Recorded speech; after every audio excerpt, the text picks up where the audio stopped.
Alright.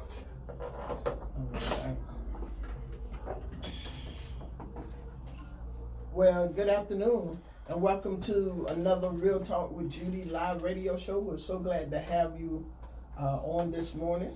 I am Dr. Judy, your Real Talk host for the next 60 minutes. To all of the returning listeners, I want to say thank you so very much for tuning in. And to those of you, if this is your first time tuning in, I want to thank you so very much for tuning in. I am glad to have you with us. And just welcome and thank you for tuning in. To Mama V out of Washington, D.C. We want to say hello, Mama V, and thank you so very much for tuning in all the way from Washington. Thank you so very much. And to all of the sponsors, investors, and partners of the Real Talk with Judy, thank you for believing in what we do. My husband, executive producer and platinum sponsor, senior pastor of Life Changers, Superintendent Gerald Mandrell, thank you so very much. My Mother Irma Hunter Wesley over there, Mama Irma over there in Fort Lauderdale. I want to thank you so very much for tuning in.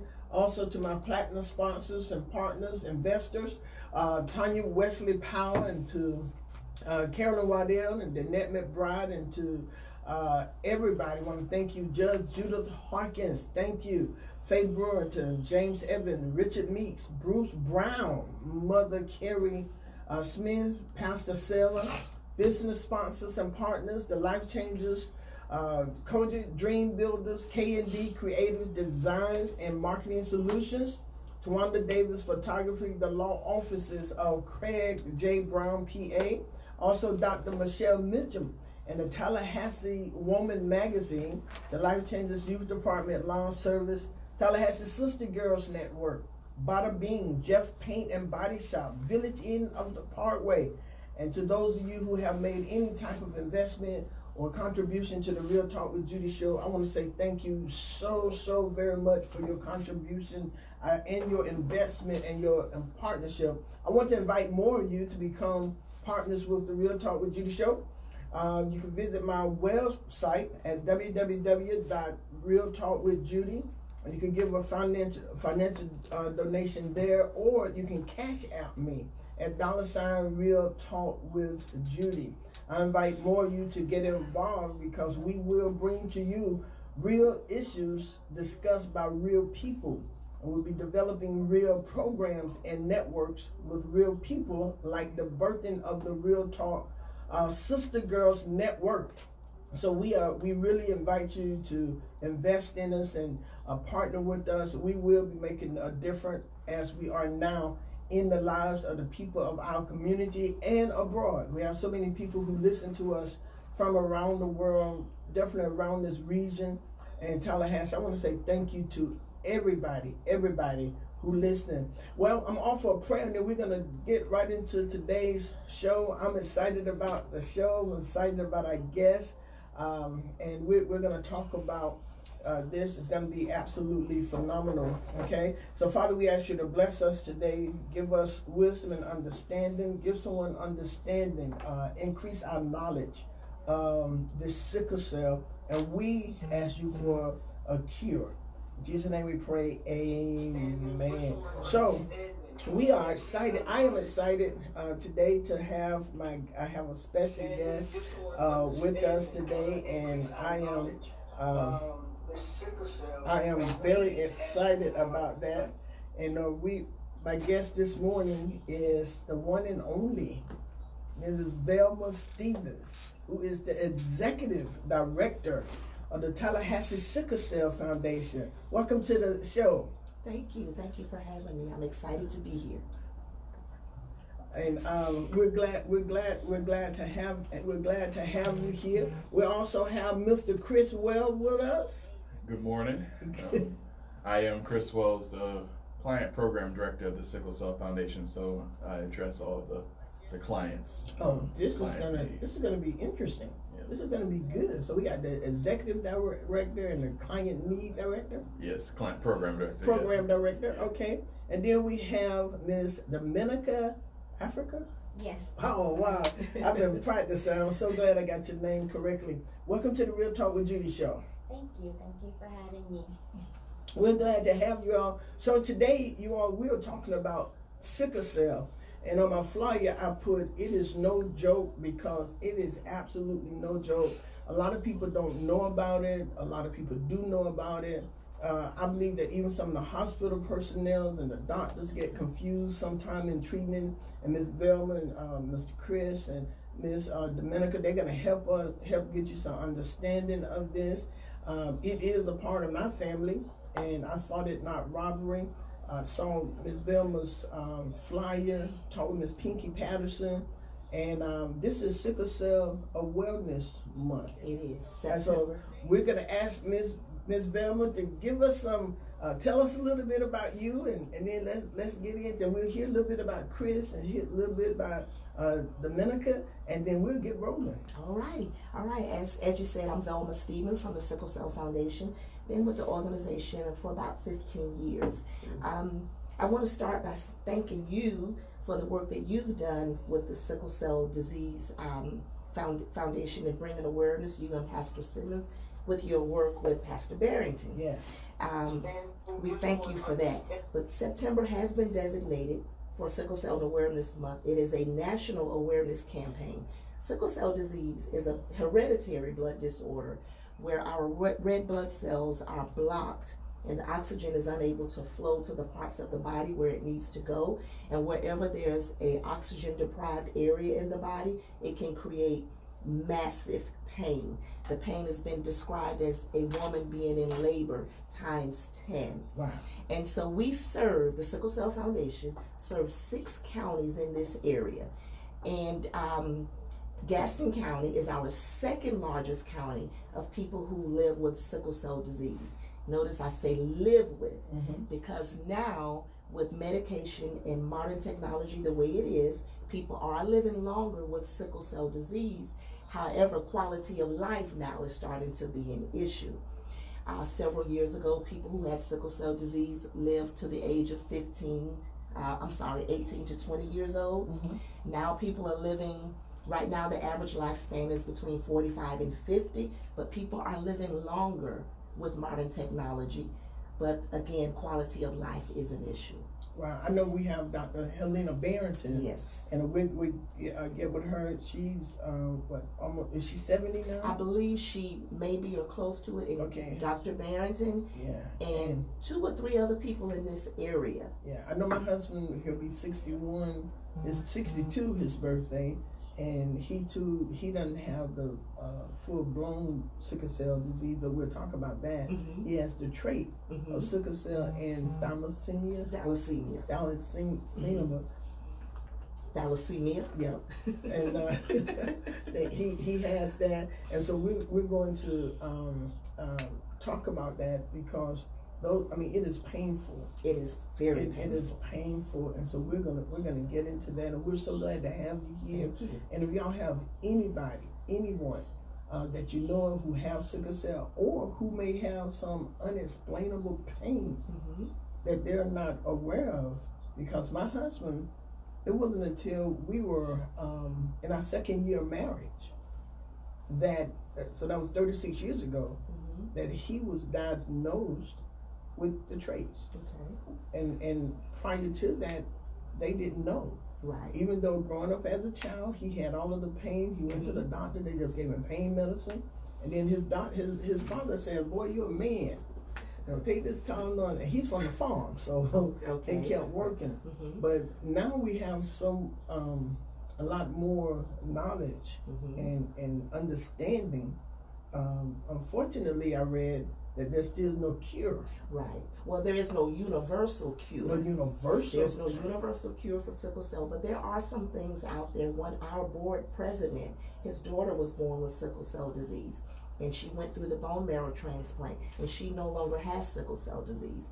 So that is an option for people. It's a very expensive option, but it is an option nonetheless for people who are looking into how to cure sickle cell disease. Okay. Mr. Chris, talk to us. Oh, I was wondering, could we turn Velma's mic up? I'm getting some messages on my phone saying that her mic is a little low. You just got to talk right in. Right. Okay. But yeah, like Velma was saying, there's no universal cure So there's some things that are out there that are curative, that can cure certain people. But sickle cell disease is different in everybody. So there, all the types are the SS, SC, beta thalassemia, and a number of others, but it manifests itself differently in everybody. A person with SS, which is considered the most severe form, those individuals can have a lot of issues, and some of them don't. There are some people who have trait that have a lot of issues, issues that look exactly like the disease at times. But for us, where we come in is, and as the client program director, we try to bring services to all the individuals who deal with the condition, both disease and trait.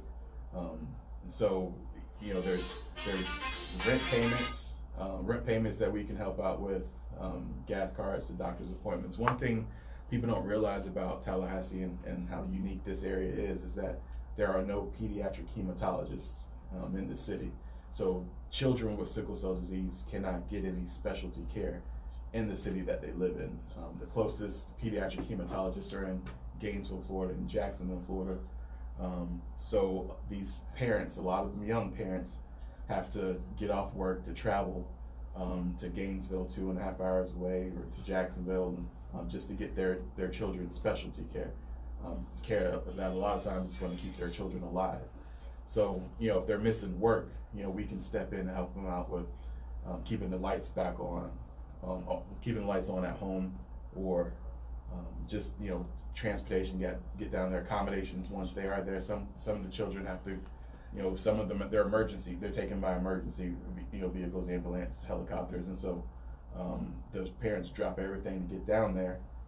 Sometimes they need food when they're there. Sometimes they need help with accommodations, and so a lot of our services and the money that we collect in fundraisers goes directly to these families to help in these things, because it's a very underfunded condition.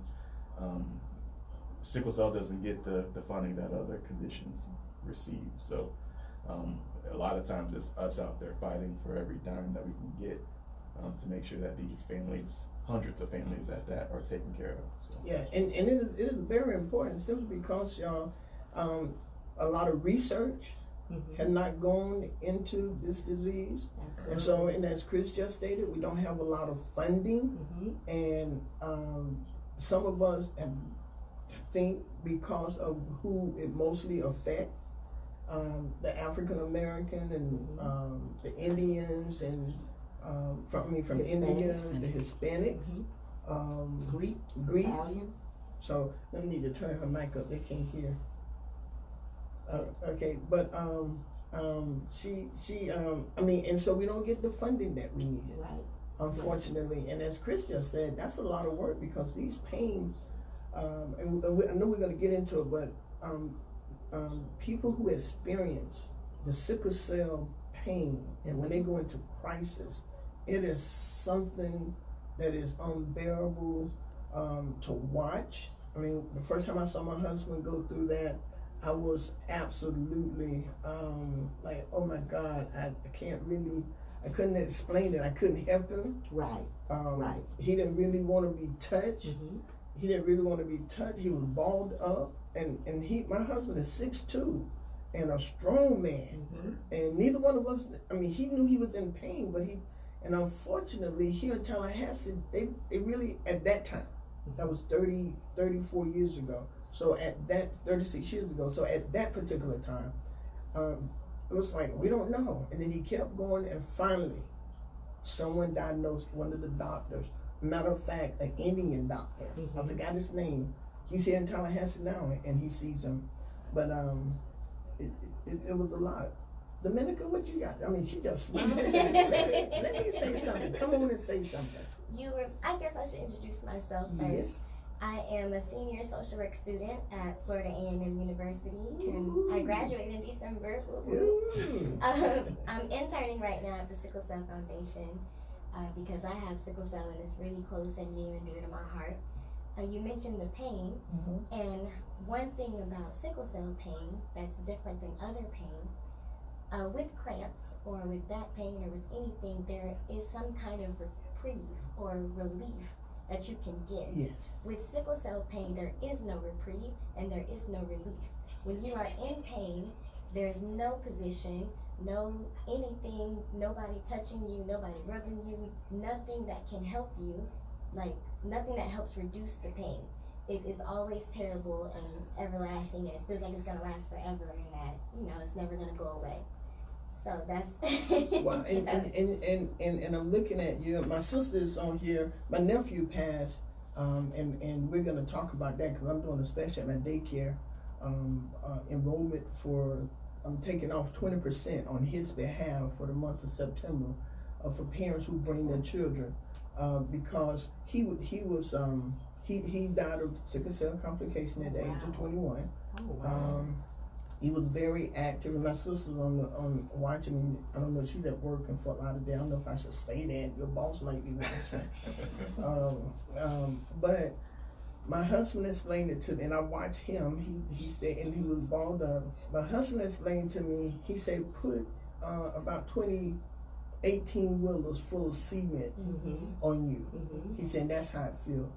And Sister Velma, what bothers me and what I had to learn was that when you go to the doctor and you're asking for something stronger than Tylenol 3, they really think a lot of these patients are drug addicts. Well, what would you say? And that is still an issue. That is a barrier that we still have not been able to break through. When people in sickle cell crisis present to the emergency room and they ask for what the medical establishment thinks is a large amount of medication, oftentimes they will refuse to give it to them. When they refuse to give them pain medication, that makes the crisis worse. It makes it last longer. They're spending more days in the hospital, whereas if they had taken care of it when they first came in, they may have been able to medicate them, hydrate them, and get them back home. And so, and I like to explain it that way because many people see this as a Black disease, but this is a community health issue. Yes, it is. Because many of our clients have Medicaid. Medicaid will only pay for a certain amount of days in the hospital per year. So if we can keep people out of the hospital, then that overflow does not fall to the rest of the community. That's what makes it a community problem, part of what makes it a community problem, because after those days that Medicaid will pay for, the hospital still has to provide care, but now that expense is being spread out among people who are insured, who can pay. And so we want to educate the doctors to believe the patient, give them what they need, and chances are they will spend less time in the hospital than if you don't believe them. And my sister said that was one of the reasons why she would not leave the hospital when he was in crisis, and she kept insisting that they up his medicine. You know, when I had to go in with my husband, he said, what's your pain level? 10. What's your pain level? 10. Well, we're giving you the highest dose. Well, evidently you're not. You know, because I got a little angry because I'm like, come on. You're not giving him. And then when they had to give him the, one of the things that helped my nephew and my husband was the oxycodone. Am I saying it correctly? The oxycodone, because after a while, what did they give you first? First, they give you IV fluids. And then the Tylenol and then the morphine. The morphine don't really do what it need to do. Morphine does not do what it needs to do. You do need stronger pain medication. But another thing that happens with doctors, and they not believing the patients, is that sickle cell patients deal with pain all of their lives. So oftentimes, when they are in these bad crises and they have all of this pain, they have a smile on their face, or they might be playing a game, or they might be doing something that looks normal, and people don't think they're in pain because they don't look like they're in pain. But they actually are in pain, and they don't look like it because they've dealt with this kind of pain all of their life. So that's a problem with the doctors, and I think why a lot of them don't like to give you such strong pain medication, but that has to be something that is understood. Like, the doctors have to learn to understand that these patients can look like this. Right, and even if you look at it on, let's say, a legal or federal level, if a doctor is seen prescribing, what appears to be a lot of medication, then they can get, visits from the DEA or phone calls or investigations if we're in the middle of what people are calling an opioid crisis. Right. And so, a lot of, especially in the state of Florida, a lot of doctors are being monitored versus, on the pain medication that they're prescribing. So it for on the other side with the doctors, they're nervous. They're, they don't want to over medicate a patient. They don't want to get on some DEA radar.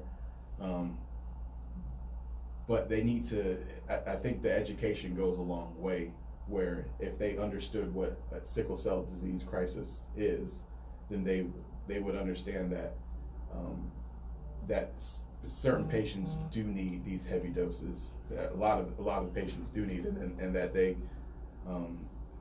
then they could put safeguards in place. Maybe let whatever the powers be know that we have a heavy population with sickle cell patients in this area, and so we're probably going to be prescribing more medication for certain times, certain patients, things like that. And on that note too, with the medications, we are having difficulties with our sickle cell clients obtaining primary care physicians because of the opioid crisis and because the fear that they will be asked to write prescriptions. Really? Yes. So physicians are shying away from, they'll send you to a pain management clinic, Right. but as far as having a primary care physician, many doctors are shying away. And as you stated, this is a community health issue. It is. It is a community health issue, and it seems, just sitting here talking, it's even more serious now, because it seems like the education is even less understood. People got to be educated. Mm-hmm. And sickle cell has been around a long. My prayer is that some research would go out there and start researching this in depth. I mean depth, Mm-hmm. so we can get a cure, because you see so many. I think it's gonna be a good study after a while, because we got all these interracial marriages, Right. and so you're gonna see it affecting everybody, whites, black, everybody. It's gonna be universal, and I think somebody's gonna get concerned, because it is important. It is very important. We shouldn't have to live with pain every day, all day. And you're young. How old are you? 21. Okay, you're 21, and you've had sickle cell since birth. Yes. Okay, and so you've learned, because you're smiling. Mm-hmm. I don't know if you're in pain or not. If you are, we're gonna get you some Gatorade. That's what I tell my husband. I got it right here. Oh, you got it right there? That's what I tell my husband, man. My husband says his hip hurt, his back hurt, or something. I don't care what it is. Sit down, rest. Let's hydrate you. Mm-hmm. But then sometimes even and rest.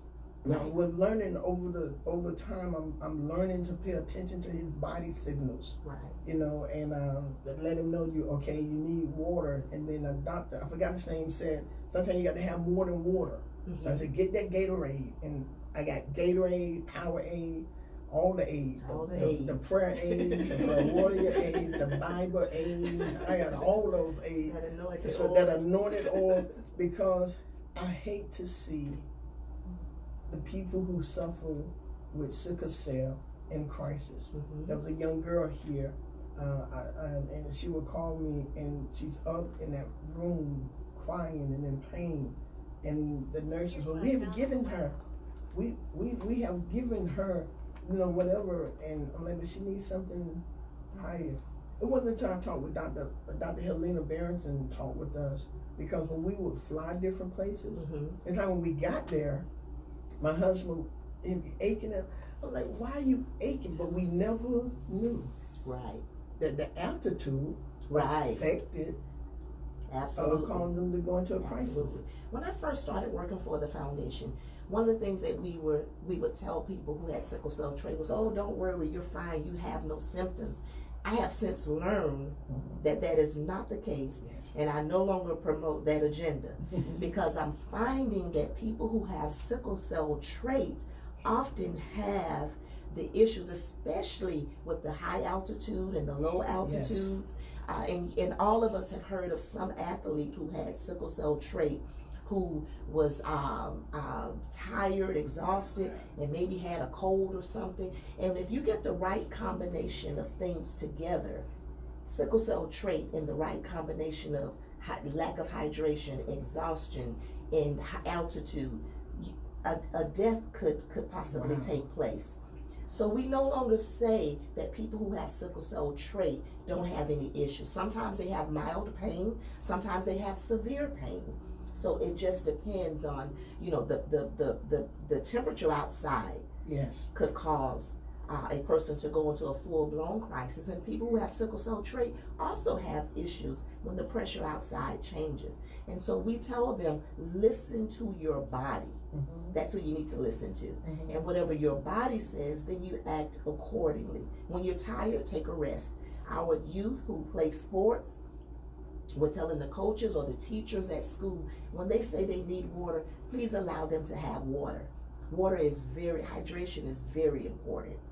And so, you know, and that's part of what we do as a foundation. We're out talking and educating teachers, coaches, parents, healthcare providers to understand, you know, and to listen to the patient and listen to the client. When they say they hurt, they believe them. Yeah, and so on that point that Velma just made, we look at there are about 100,000 people in the country that have sickle cell disease. You know, 100,000, 130,000. The research isn't there to pinpoint an actual number, but if you look at how many people have sickle cell trait, it's about 1 out of every 12 African Americans have sickle cell trait. So that's an astronomical number of people who are walking around on this earth with the potential of having some severe physical issues, organ failure, strokes, and things like that. So, right, and the next point is that out of one out of 12 African Americans, there's a 25% chance with every pregnancy, if 2 people who have sickle cell trait, 25% chance with every pregnancy that they'll actually have a child with the actual disease. So along that point of education is we're to any group that will listen, anybody that's willing to listen to a presentation, we're trying to educate people that to have the conversations with your children about sickle cell trait. I don't think there's ever a time where a child is too young. If you have a child with sickle cell trait, have those conversations with them so they know what to look for if they're in PE or school, and especially when they get to that childbearing age where they're dating in high school or going off to college. Have those conversations with them. Hey, you have sickle cell trait, and if you were to have a child with somebody else, there's a 25% chance that child would actually have the disease. So it's just it's a very important point that I feel like is missed in our culture today, and we're not having conversations about sickle cell trait and the transmission of the actual disease. Okay, my sister was saying Derek is my nephew name, and that's his mom talking to us by way of Facebook. But she said Derek had very good doctors, and he did, because they followed him from a child on. She didn't know that she had. I think I don't know if it was she and his dad who had the trait, or one of them had the trait, or whatever. But everybody is different. The levels are not the same, correct? But she said she was told people with sickle cell trait don't have pain. Thank you for explaining that today. Pastor Mandrell has the trait. He doesn't have the disease. He has the trait and thalassemia. He has thalassemia and the trait. But those two combined together are absolutely terrible when they are up. And so even with the trait, sometimes they feel as if they really have the full-blown sickle cell. The pain is almost indescribable for both, and the same for both. And it seems like we really got to get it educated. We got to know about this disease. Now let me ask y'all: do they do blood tests when you get married now for sickle cell, or do we not have enough people? Because 132,000. Yeah, blood tests, they used to do that back, I don't know, the 80s. They don't even do blood tests when you get married anymore? No blood tests for marriages anymore, which is... see, I got married in 1981, so we had to do everything. Right. So they checked us for everything. Yeah, so the responsibility falls on, us as a people to educate each other. Like I said earlier, parents have, conversations with your children. Everybody have conversations with each other. If you're hearing this today, go out and share it with somebody else. It's left to us to slow this burden down. We have to advocate for ourselves, sickle cell patients, sickle cell people with sickle cell trait, and the supporters. We all have to step up to make this a nationwide issue or a global issue. What happens when people don't know? They don't even, like my husband, for instance, he had the pain. Right. His parents, they knew about sickle cell. His niece died of leukemia. Oh, wow. When she was 4. But, sickle cell was so far from everybody's mind. So sickle cell is just a little over, the diagnosis is just a little over 100 years old. Okay. And so anyone born in 1986 or later is automatically tested for sickle cell trait, sickle cell disease. Okay. Chris mentioned having the conversation. I think we need to have the conversation, but continue to have it. What happens now is if your child is born with sickle cell trait, you get a letter from the Department of Health saying your child has sickle cell trait. Don't worry, not a problem. Follow up with your primary care physician. So when I read that letter as a parent, I don't worry. Right. It's not a problem. Right. Until it becomes a problem. My child gets with another child whose parent got the same letter, and now a child is born with sickle cell disease. So we've got to start having that, continue to have that conversation. And when we're dating, we need to ask the question, well, I have sickle cell trait. What about you? Are you okay? Right. So that way people can make informed decisions about whether or not they want to continue dating or having children, getting married, and all of those things. Dominica, what you think? I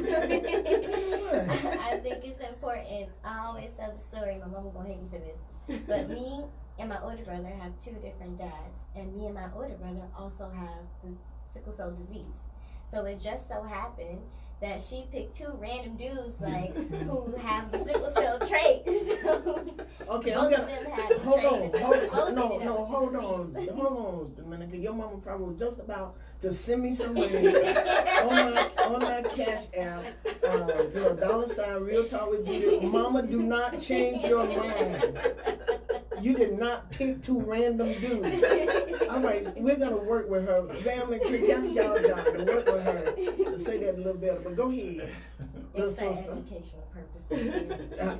Yeah, I understand. But she was just about to cash out me. Just took away my money. Go ahead. But it is important, the conversation to have, so situations like that don't happen. Because right now, at 21 years old, I'm already $6,000 in hospital debt, on my own, that I have to take care of. How much? $6,000. Okay. I guess that's not too bad. Right. It's up there for me. Right. Adding on with my student loans and everything is difficult. Like being an adult and trying to transition from being a minor into an adult and living life and stuff. So. Are you gonna ask somebody? Do you have sickle cell trait? When you're dating? Oh, yes, most definitely. This is not something that you want to pass on to a child. And y'all hear that? In your family. And that's real talk. I love it. And I love that you're 21. I love that you're in here with us because, they talked about saying when you're dating, say this and that.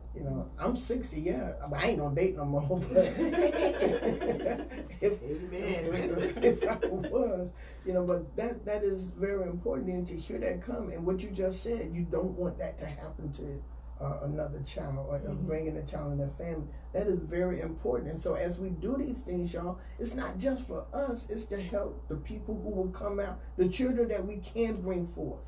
And now we're educating, it's to help our community. We have to help each other.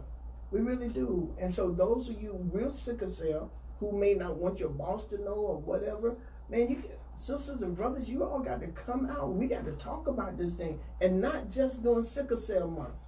Not just doing sickle cell month. Right. So you know what I'm going to do? This just hit me because of you, okay? Just because of you. I'm going to take the 20% to the end of the year in honor of my nephew. Because I love, and I'm doing it because you just impressed upon me. I'm going to do it to the end of the year because I don't want parents to have to miss work, they don't have anybody. So we're gonna take our fee down 20% Awesome. until the end of December. So we can get daycare. We get people in there with daycare. We understand the sickle cell. We understand the crisis. We understand this, and we're forever learning. Right. That's right. And we're forever learning. And so we want. My sister says she has thalassemia, and his dad had sickle cell trait, and so they gave my nephew the full blown sickle cell. Okay, so. But we want, and so see, this is important. We got to be educated. Right. You know, we got to know, and we need people who know to keep knocking on these doors till we open these doors and come on in so we can hear from you all. The young people need to hear from you. They do, trust me. I talk about this all the time. You know what? You look a little feisty. I believe you. You like you're a little feisty sometimes. I believe you. So, Mama, go on and send that check. Send that cash out, Mama. You and anybody else. Mama. Dr. Judy. $ Real Talk with Judy, that's cash out. I'm smiling. Go ahead and send it. Those of you on the radio, go ahead and send it. But this is very, very important. Listen, I'm going to open up the line 850-205-1410. If you want to say anything or ask either one of these questions, we have them here for you. And how many people do we have in Thailand? Oh, I'm sorry, 850-205-1410. About how many people roughly do we have in Tallahassee? I want to go back to something you said about talking about it and sharing the information. Okay. That's real important. One of the reasons why it's hard to tell how many people have sickle cell disease in this country is because people don't talk about it. And they don't share it because there is a stigma attached to it. Really? And the stigma is associated because it's a blood disease, and you tell people you have a blood disease, people think you have AIDS, or people think that other people think you have AIDS. And so they won't share that. So there is a stigma attached to it. And oftentimes I hear so much, my boss doesn't know, my teacher doesn't know, my classmates don't know, because they don't want to be treated differently also. So it is important that we get that information out and share that information. So we've got over 200 families on our roster. Now that does not include the people that we don't have. Okay. Those are just the ones who are signed up as clients with sickle cell. And it's not just the person with sickle cell, it's the family, because it is a family condition. It's a family That condition. mom has to take off work because her 10-year-old or 9-year-old, she can't leave that child at the hospital, Oh man. even though they're in good hands. Right. But we want to be there. Oh yeah, cause I tell you, my sister took on so much to be there with my nephew, and when he was in pain and he would cry and something. And I'm gonna be honest, and she knows. Sometimes we would say, "Boy, stop faking. You're trying to get something. Stop faking." You know, and we had to be careful because he was really sometimes he was really in that crisis. Sometimes he did try to manipulate the situation, but we can't take it lightly. And I didn't know that there was such a stigma with it. Yes, yes. Yeah, also in this area, we have a lot of young college students. You know, we've got 2 major universities in the college. So we have a lot of college age students that have come in, and on that stigma, they don't, there's ways that before semester they can register with the Office of Disability on campus to make sure if they're sick, they can make up work, or if they're having a surgery, they can still turn in assignments. But we have a number of students who, because of the stigma, they won't go make those arrangements before the semester. Something will happen, and then they'll end up having to retake classes, or worst of all, drop out. So a lot of what we do is to try to reach out to campuses to make these students aware that we're here to help them bridge those conversations with the Office of Disability, get registered, and to help them through. Because it's when you have a person with sickle cell disease embarking on college, that's a major feat in and of itself. All their life they've dealt with pain. All their life they've dealt with missing school because of pain and surgeries and things like that. So when they're getting to this college level, we want to reach out to them and connect with them so we can help them through that process. They've all got support systems back home, but we're also there to try to to help them be an additional support system in the city, and like I said, help them through that. And the Crescent Moon Scholarship was born just for that reason. Right. Okay. Carmen Cummins and her husband Dexter Right. Martin started the Crescent Moon Scholarship Fund because they found that people were failing because they were not being able to repeat classes, and they Right. were not eligible for financial aid anymore. So the Crescent Moon Scholarship Funds were designed to help them for that semester, to get them back in school so they can bring their GPA up and then get requalified for financial aid. Caller, you're on the air. Thank you for calling the Real Talk with Judy show. Hey, Mama, how you doing? That's my mama. Hey.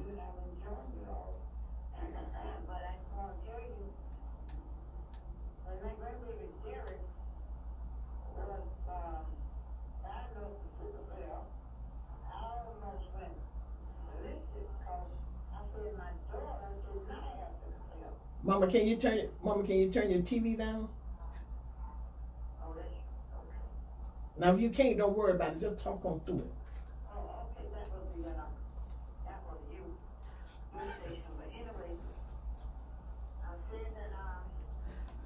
You almost went ballistic. Can you hear me now? Yes, ma'am. I said that when Derek was diagnosed with sickle cell, I almost went ballistic. I was absolutely, because I said my daughter did not have sickle cell trait, and she did not have sickle cell. Mm-hmm. So I just went absolutely whatever, because in 1970, all of my children, YouTube, was tested for sickle cell. Okay. When I took Robin everywhere, because they declared that Derek had sickle cell. And they finally to make Deborah came up with Robin, and Velma, she had Velma trait. Okay. And his father had sickle cell trait. Okay. And with the sickle cell trait and a thalassemia trait, that meant Derek was a full-blown Wow. sickle cell. And we went through all kind of everything, and I'm glad that Derek didn't suffer, maybe as other people did, because we brother stayed on him, did hospital night and day, he never left him. And I was talking, we talked to the doctors, and the some doctor she Derek had was, he knew about sickle cell, thank God. It was Right. a lot of them. And he knew about sickle cell, and he knew that he needed to thank them. But they ain't medication, so Derek got a lot of things She a lot of children don't get because the doctor knew. knew. Mm-hmm. And because Wow. we were a tight family that was there, and we were a tight family that had questions and asked, and then the answer. Yes. Heard it. There was a medication that could calm the thing down. So knowledge is power. Yes, it is. The more you know, and I'm glad you'll have this on today. Yes, ma'am. I hope you have another day in September, and I'm glad that David is there, the president of the Tell them you. is the president of the Sickle Cell Foundation, because he can hear what we're saying, and maybe they would get a pediatrician or something in at the area. We got to. It's a shame that they have to go to Jacksonville It is. whatever for a sickle cell patient. That's true. And my son got sick down there one time during a storm. Mm-hmm. We went down there with my daughter and my I called you. grandson was on his back. He got a terrible Crisis. Mm-hmm. Mm-hmm. That's the first hospital we could get. Mm-hmm. I forgot exactly what hospital that was. But as quickly as we left the hospital, we came straight to Fort Lauderdale Mm-hmm. in a hurry. And truthfully, we are there hospital. But I want to say, maybe they'll get enough sickle cell patients around that area.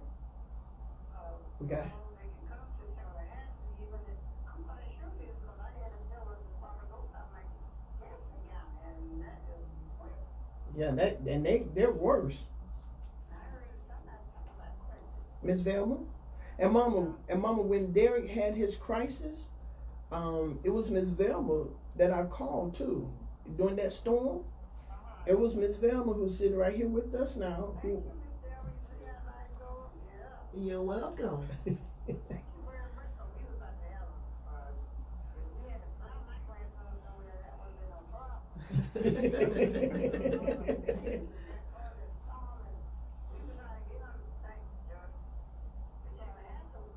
For a lot of them. Mm-hmm.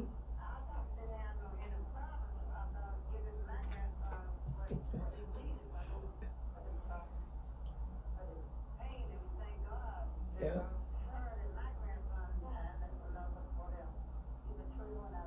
Yeah, he was 21. Mm.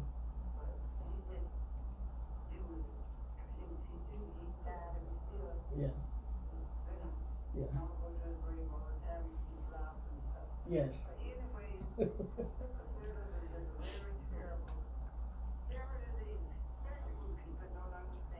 That's. You're welcome, Mom, and thank you so very much for calling. Greatly appreciate your comments, and Yeah, I want to back up to a point that your mother made about the trait, and she was saying that that one of the children didn't have the trait, and so she was kind of shocked that the other one ended up with the disease. she was surprised. She couldn't believe that my sister Right. had the trait of thalassemia. Okay. Yeah, because her son, my sister's son, because she said in 1970 she had all us tested Right. for sickle cell. Yeah. So I wanted to, it brings up a good point about testing and the types of testing that are out there. Okay. At our office, we can do a rapid test. Takes about 6 minutes to get a result. But that particular test screens for the S trait only. It doesn't screen or rule out the other traits. And so I've seen firsthand, there's a particular couple that comes to mind where the wife, she knew she had sickle cell trait. She knew she had the S trait. And the husband did not know he had. He said that he had been screened 3 times in his life. He knows what sickle cell trait is. He comes from an area where sickle cell is prominent. And this particular gentleman said that he had been screened 3 times in his life, and he didn't have sickle cell trait. Comes up that they have their first child, and this child has the disease, sickle cell disease. And in order for a couple to have a child with sickle cell disease, both parents have to have sickle cell trait. And so this gentleman is in my office visibly upset, because he's thinking that this child isn't his because he had been screened 3 times in his life. So what I did was I explained to him that, I asked him, what type of sickle cell trait test did you have? And he couldn't tell me what type of test it was. So I told him to go to his doctor, have what's called, have a hemoglobin electrophoresis test. It's an actual blood draw, and they will run your blood through a lab, and it will screen for every single trait that's out there. This gentleman actually ended up having the C trait, which was undetectable in a street corner sickle cell trait test that you might get done by the foundation or at a health department. And so he found out that day that he actually had the C trait, and his child had hemoglobin SC disease, which part of his mother and part of him. And so the conversations about education and getting screened and knowing what type of screening that you're getting done. When we screen somebody in our office, we always tell them to 100% rule out everything. You need to go have this hemoglobin electrophoresis test done by a doctor. And I recommend that everybody do that, especially if you're thinking about having a family one day. And what test is that, Priscilla? Put it on there so we can. Because just listening to Right. you, I would think. I would, if I would have Right. just had, I would like, hey, I had the test. Right, but a lot of people, right? So saying, even when you're asking conversations with let's just say you're a college student and you meet somebody and you want to have a family, start a family. Even when you ask them, have you been screened for sickle cell trait? It's easy for them to say, yeah, we did that at the health fair on Family Use Campus that one day. That doesn't completely rule them out for having beta thalassemia, alpha thalassemia, Okay. C trait, hemoglobin C trait, E traits, F trait. There's a bunch of different traits that are out there. The most common form what most people have, African, Caribbean, people from the Middle East. Most common form is the S trait. Okay. But there are other traits, E trait, C trait, thalassemia traits that are out there that the common street test done at health fairs and at health departments do not catch. So having your doctor do that screening is really what's best. The electrophoresis test. Right. Oh, right. Yeah, they're asking what test is that, because we need to know. And I'm so honored. I want to thank all of you who are listening to us today and pass this information. Share this show, share it, and pass this information on. Miss Velma, I mean, we still got time, but how can they contact you all? So our website address is www.sicklecellfoundation.org. We have a Facebook page. Our telephone number at the office is 850-222-2355. Our address is 1336 Vickers Road, Tallahassee, Florida, 32303. Okay. So, how are you feeling? I see Miss Velma got a bunch of notes, and she's gonna come right back in, because I'm thankful that people found this information or this show important, because y'all, we as Chris said, we got to help take care of ourselves. Right. We got to advocate for ourselves. Mm-hmm. My mom said, I don't care when any of us go to the doctor, you're gonna have a slew of people in there asking questions, because you need people asking questions. Sometimes you don't know what to ask. Right. You just know you're not feeling well or whatever. Or if you have people who have experienced different things or know about something, they need to be able to go in there with you so they can ask questions. Mm-hmm. I pray that we get a pediatric physician here who knows about sickle cell. That's a long ways to drive in a crisis. And you're not feeling well, and to drive to what is it, Jacksonville or Orlando or Gainesville. That's 2.5 hours in pain, and just to see the pain. You're so beautiful. When you get in pain, what you look like? Not like this. You look like when you get in pain. Because you're about to graduate in December, correct? So how have school been for you these years? It's been hard at times. It has been difficult. Every day when you have sickle cell, you wake up like, is this the day I'm going to get sick? Like, am I doing enough? Did I bring the jacket? Did I drink enough water? Was I doing too much activity? Am I stressing myself out? So all of these thoughts are going through my brain, like going to school, and then being different from everybody else. So in high school, you have to go to PE, and I couldn't do everything that the other kids were doing, like running the mile and doing all the push-ups and the sit-ups and the strenuous calisthenic activities that we had to do. Wow. So you look different, and like people are always asking you like, what's going on? So then you have to explain to everybody. And every month on my cycle I have pain. So I used to have to miss a lot of school, because like 3 or 4 days, I guess 2 to 4 days of school I would have to miss because I was in pain like every month, and I would have to make up the work. And people, teachers are not always as accommodating to your problems. I went to a very rigorous high school, so they felt like because I was sick, I should not have been there. Like, I could have went to any other school. Why did I go to this rigorous high school if I have this problem? But for the most part, it's been okay. You make it through. You make it through. God never puts anything on your plate that you can't handle, so you take it one day at a time. And I'm gonna put your picture on the flyer too. I'm gonna put your picture, my nephew picture on the flyer, because that is awesome. I mean, just to and not just for sickle cell, just to learn how to go through pain in life. And what you're saying is that's a good way to take it. How's your bro? I think I remember y'all at one of the Sickle Cell Foundation. No, where you from? West Palm Beach. No, I don't remember. Oh.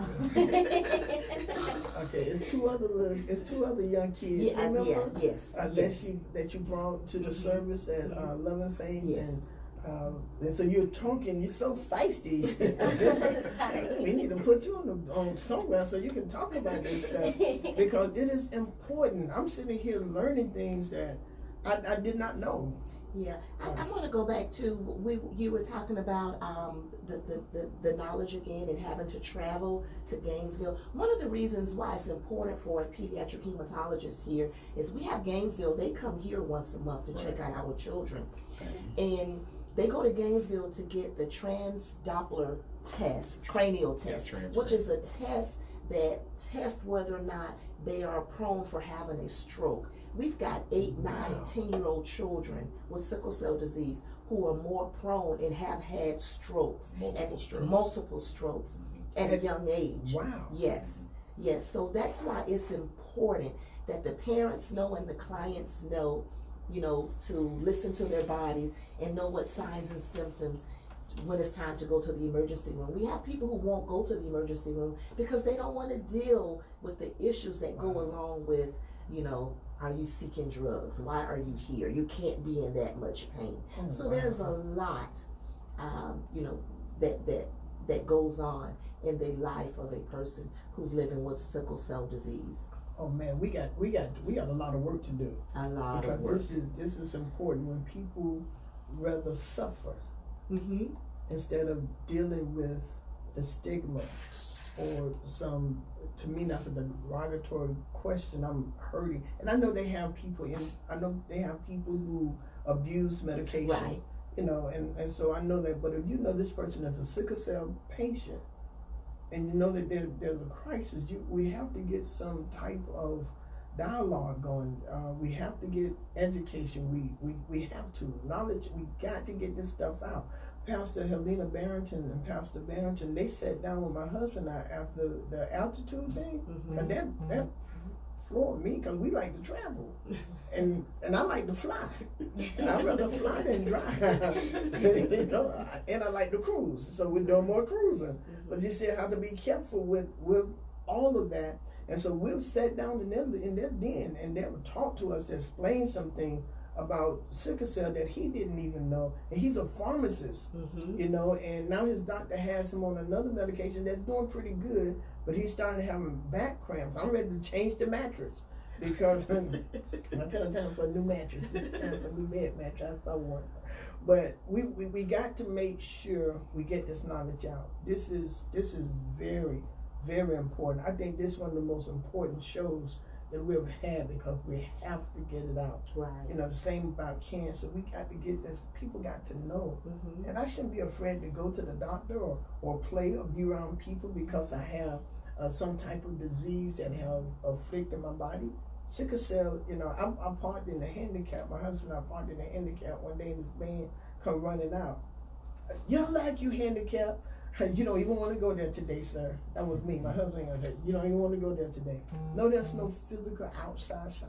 Absolutely. But for him to walk and then the hip hurt or that leg get to hurting or the middle of his back, and I can tell by his eyes when he's tired or something like that, tell me where to park. Right. Or if it's hot that day Or or cold. Hot or cold. Hot or cold. Right. And sometimes when he's saying that he's cold, and it is not cold, I know, okay, water and Gatorade time, let's go. Lay down, put your feet up, because we have to be proactive in this as well. Anything else you all would like to say? 850-205-1410. They're asking questions, she's answering. There's no look to people with sickle cell either, and it's just things that people with sickle cell go through. And Dr. Laurie, when I first started working here, he said, picture a 20-year-old person in the body of an 80-year-old. And those are the things that people with sickle cell, decaying teeth. You don't think about having dentures until you get 60, 70. We have clients in their 20s who are wearing dentures. Or hip replacement, first hip replacement, knee at the age of replacement, 13 shoulder years old. replacement. All of these things can happen in the 20s and 30s, things that we don't think about until late in life. You said the hip replacement at 13? Yeah, we have a gentleman who his first of 3 hip replacements happened when he was 13 years old. So, and that's not uncommon with an individual who has severe sickle cell disease. Yes. This gentleman, he's in his middle to late 30s now, having to use a walker, and has trouble playing with his child because his child is 5 years old, likes to run around, play with trucks on the ground. He can't get down there because he won't be able to get back up. And I do want to say, because I see we're running out of time, we've got a 5K event coming up. Yeah, I wanted to talk. I got This so Saturday. caught up into getting all this information.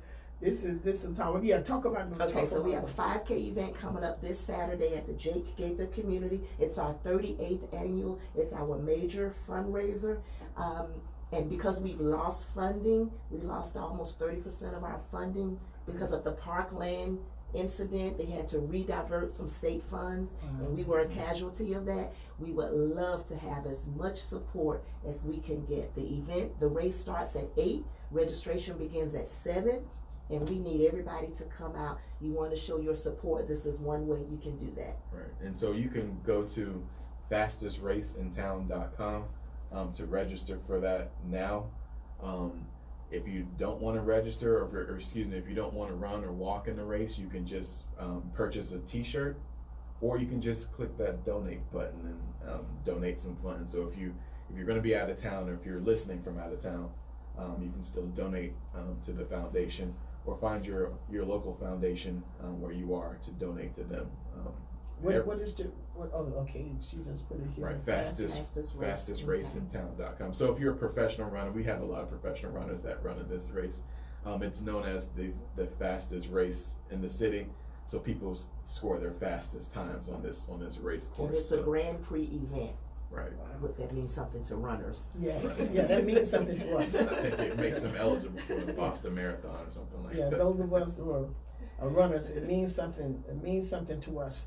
So listen, I'm gonna ask, even if you're from out of town, and I know I have quite a few people listening from out of town, I'm gonna ask you if you would please make a donation to the fastest race in town. Fastest race in town. Fastestraceintown.com on behalf of the Real Talk with Judy show.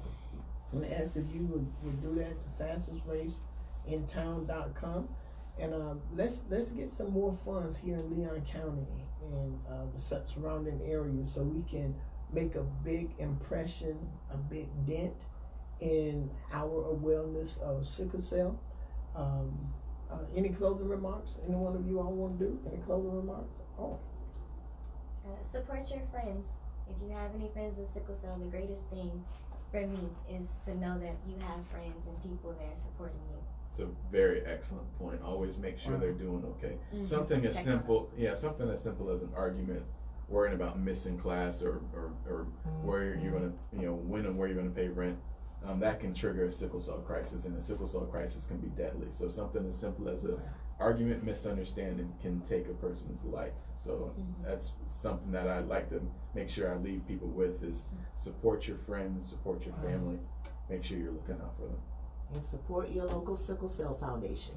Right.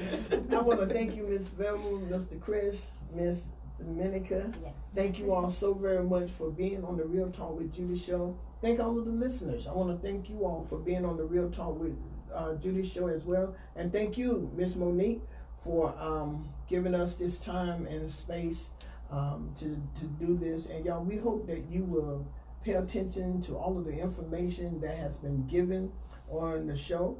Also, I want you to be reminded that I am going to, until the end of the year, on behalf of the Sickle Cell Foundation, on behalf of Ms. Dominica Africa, I said Dominique, Dominica Africa, and my nephew, Derek LaFavor, who died because of sickle cell complication. We're going to extend a 20% discount to anyone who registered at our daycare that's ages 6 weeks to 5 pre-K for these 3 months. And we're going to say on behalf of us, thank you. And we're going to pledge to give you all something as well to go along with that. On behalf of my nephew, we're going to pledge from the Dream Builders to give you all a donation, because we are serious about this. My nephew loved children. He loved children. He came up here, he worked, when he would get in crisis, he would hurt. He would hurt, but he learned to live with pain until it became unbearable. And when it became unbearable, that's when he had to go to the hospital. But he always took it to that push. And we just believe that last push, he pushed it too much, you know. But we are thankful for the life that he lived for 21 years. He made a big impression on so many people around him. So many people have gone to college because of him. We got two firemen here in Tallahassee because of him. People are doing some amazing things because of him. And so we too want to give back to our community because of him. And so y'all go ahead, get checked and all of that. Also, December 16th, the Real Talk with Judy show birth, the Sister Girls Network, and y'all people are meeting with the Sister Girls and having fun. Well, we're gonna have a holiday party, December 16th for all. You're invited if you're still here. I know you graduate sometime in December, right? Okay, but if you're still here, come to the party that Monday, all right? So that's December 16th at TCC from 7 to 10:30. All right, so y'all come on out. All right, thank y'all. It's been a plum pleaser. Oh, one more thing. We start revival tomorrow night. That's Wednesday night at our church, Life Changer. And in my spirit, y'all, I believe that's going to be a blessing to Tallahassee. I really do. We have no outside evangelists coming in. Our pastor, Pastor Jeremy Andrea, is going to speak to us, to the city. And I believe that come one night if you can. I believe that you're going to see a different in your life, a different in this community. Pray for our community. Pray for our community, okay? We need prayer. 3 shootings in 1 weekend, 2 deaths. We need help, y'all. Yes, we do. We need help. Mama V, thank you for listening, and I hope the show did you well. And so we greatly appreciate every single person. Absolutely love y'all. I wouldn't do nothing else but what I'm doing, and that's being the real host of the Real Talk with Judy show, who's dealing with real issues with real people. And I promise you, it's gonna be even greater next Tuesday. I promise you. That's Real Talk.